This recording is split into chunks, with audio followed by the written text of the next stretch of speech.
বাজেটে কেন্দ্রীয় সরকার কর্তৃক পদে অর্থ সম্পূর্ণ ব্যয় করতে পারেনি এমন কোনো তথ্য রয়েছে উত্তর।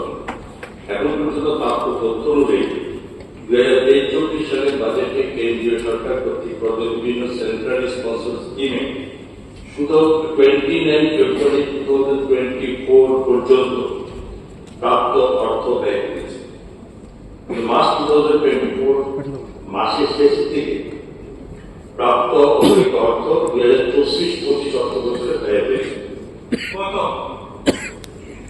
প্রশ্ন 2, থাকা অতিরিক্ত টাকা কেন্দ্রে ফেরত গিয়েছে কিনা? 15 টাকা কেন্দ্রে ফেরত যায়। কত?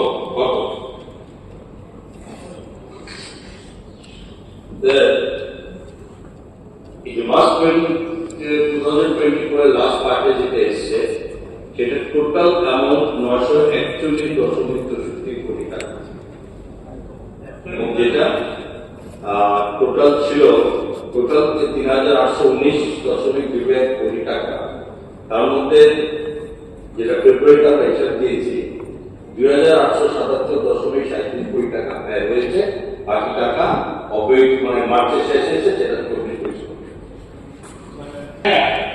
বছরের মার্চের শেষের দিকে এই সরকার গত 7 বছর 18-19 থেকে শুরু করে সম্পূর্ণ টাকা ব্যয় করতে পারে। এগুলি উঠিয়ে রেখে নেক্সট ইয়ারে করে বা হয় না। এই বছরটা উনি স্বীকার করেছেন 941 টাকা উনি পরের বছর ব্যয় করেন। কিন্তু বক্তব্য যেখানে আমাদের টাকা হয়, চাকরি হয় না, বেকার বাড়ছে, ব্যয় হয় না, রাস্তা হয় না, ঘাট হয় না, ওষুধ কেনা যায় না, হসপিটাল ডেভেলপমেন্ট হয় না, সেখানে ব্যয় হবে না কেন? যেহেতু